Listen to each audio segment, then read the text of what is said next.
Hi friends, welcome back to Ramya ಋತ್ವಿಟ್ cooking channel. ನಾನಿದ್ದು ಇಡ್ಲಿ ಜೊತೆ ಕ್ವಿಕ್ಕಾಗಿ ಆಗುವಂಥ ಇನ್ಸ್ಟೆಂಟ್ ಟೊಮೆಟೊ ಸಾಂಬಾರನ್ನ ಮಾಡ್ತಾಯಿದ್ದೀನಿ. ಇದಕ್ಕೆ ಒಂದು 8 ಟೊಮೆಟೊನ ಹೆಚ್ಚಿಟ್ಕೊಂಡಿದ್ದೀನಿ. ಹಾಗೆ ಒಂದು ಟೊಮೆಟೊ, ಒಂದು ಹಸಿಮೆಣ್ಸಿನ್ಕಾಯಿ, ಒಂದು ಗಡ್ಡೆ ಬೆಳ್ಳುಳ್ಳಿನ ಜಜ್ಜಿಟ್ಕೊಂಡಿದ್ದೀನಿ. ಒಗ್ಗರಣೆಗೆ ಜೀರಿಗೆ, ಸಾಸಿವೆ, ಒಣಮೆಣ್ಸಿನ್ಕಾಯಿ, ಕರ್ಬೇವಿನ ಸೊಪ್ಪನ್ನ ರೆಡಿ ಮಾಡ್ಕೊಂಡಿದ್ದೀನಿ. ಹಾಗೆ ಒಂದು ಕುಕ್ಕರ್ನ ಇಟ್ಕೊಳ್ತಾ ಇದ್ದೀನಿ. ಅದಕ್ಕೆ ಈರುಳ್ಳಿ, ಹಸಿಮೆಣ್ಸಿನ್ಕಾಯಿ, ಟೊಮೆಟೊ ಇಷ್ಟನ್ನು ನಾನು ಕುಕ್ಕರಲ್ಲಿ ಹಾಕ್ಕೊಳ್ತಾ ಇದ್ದೀನಿ. ಅದಕ್ಕೆ ಸ್ವಲ್ಪ ಉಪ್ಪನ್ನ ಸೇರಿಸ್ಕೊಳ್ತಾ ಇದ್ದೀನಿ. ಹಾಗೆ 1 ಲೋಟ ನೀರನ್ನ ಸೇರಿಸಿ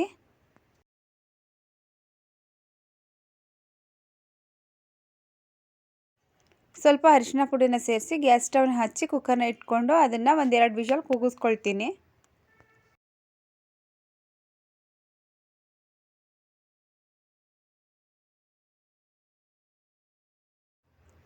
ನೋಡಿ, ಕುಕ್ಕರ್ನ ಇಟ್ಕೊಂಡು ನಾನು ಕೂಗಿಸ್ಕೊತಾ ಇದ್ದೀನಿ. 2 ವಿಷಲ್ ಆಗಿದೆ. ಇವಾಗ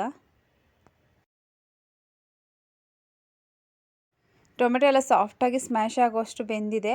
ಇವಾಗ ಅದು ಸ್ವಲ್ಪ ತಣ್ಣಗಾಗಲಿ. ಇದು ತಣ್ಣಗಾದ್ಮೇಲೆ ಅದನ್ನು ಒಂದು ಮಿಕ್ಸಿ ಜಾರ್ಗೆ ಹಾಕ್ಕೊಳ್ತಾ ಇದ್ದೀನಿ. ಇದಕ್ಕೆ 1-2 ಸ್ಪೂನು ಮನೆಯಲ್ಲೇ ಮಾಡಿಟ್ಟಿರುವಂಥ ಸಾಂಬಾರು ಪುಡಿನ ಸೇರಿಸ್ಕೊಳ್ತಾ ಇದ್ದೀನಿ. ಈಗ ಇದನ್ನೆಲ್ಲ ಒಂದು ಸಲ ರುಬ್ಕೊಂಡು ನುಣ್ಣಗೆ ಪೇಸ್ಟ್ ಆಗೋ ಥರ ರುಬ್ಕೊಳ್ತಾ ಇದ್ದೀನಿ.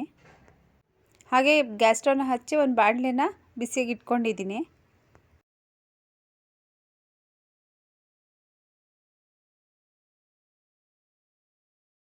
ಇದು ಬಿಸಿ ಆದಮೇಲೆ ಸ್ವಲ್ಪ ಎಣ್ಣೆ ಹಾಕ್ಕೊಳ್ತಾ ಇದ್ದೀನಿ. ಎಣ್ಣೆ ಸ್ವಲ್ಪ ಕಾಯಿದ ಮೇಲೆ ಇದಕ್ಕೆ ಸಾಸಿವೆ,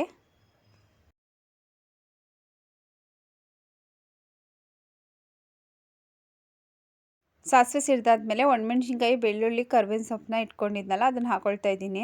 ಇದನ್ನೆಲ್ಲ ಹಾಕಿದ್ಮೇಲೆ ಒಂದು ಸಲ ಮಿಕ್ಸ್ ಮಾಡಿ ಈಗ ರುಬ್ಬಿಟ್ಕೊಂಡಿರೋ ಅಂಥ ಮಸಾಲೆನ ಇದಕ್ಕೆ ಸೇರಿಸ್ಕೊಳ್ತಾ ಇದ್ದೀನಿ.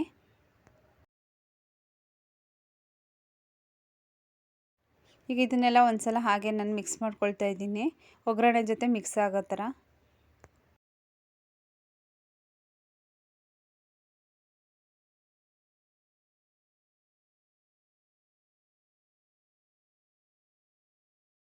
ಈಗ ಮಿಕ್ಸಿ ಜಾರನ್ನ ತೊಳೆದು ಅದ್ರ ನೀರನ್ನು ಸ್ವಲ್ಪ ಇದಕ್ಕೆ ಸೇರಿಸ್ಕೊಳ್ತಾ ಇದ್ದೀನಿ.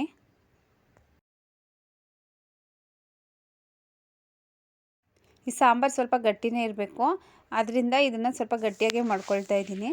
ನೋಡಿ, ಇವಾಗೆಲ್ಲ ನಾನು ಚೆನ್ನಾಗಿ ಮಿಕ್ಸ್ ಮಾಡಿಕೊಂಡು ಹಾಗೆ ಕುದಿಯೋದಕ್ಕೆ ಬಿಡ್ತಾಯಿದ್ದೀನಿ.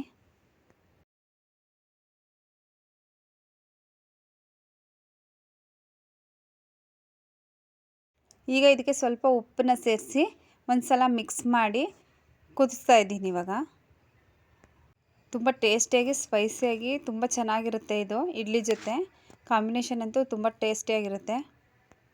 ಈಗ ಇದು ಚೆನ್ನಾಗಿ ಕುದಿ ಬರ್ತಾ ಇದೆಯಲ್ಲ, ಇವಾಗ ನಾನು ಹೆಚ್ಚಿಟ್ಟಿರೋಂಥ ಕೊತ್ತಂಬರಿ ಸೊಪ್ಪನ್ನ ಇದಕ್ಕೆ ಸೇರಿಸ್ಕೊಳ್ತಾ ಇದ್ದೀನಿ.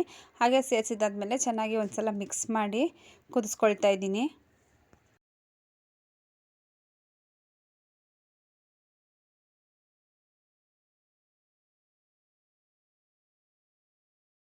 ಆಲ್ಮೋಸ್ಟ್ ಇದೆಲ್ಲ ಚೆನ್ನಾಗಿ ಇವಾಗ ಕುದಿ ಬಂದಿದೆ. ಈಗ ನಾನು ಇದನ್ನು ಗ್ಯಾಸ್ ಸ್ಟವ್ನ ಆಫ್ ಮಾಡ್ಕೊಳ್ತೀನಿ.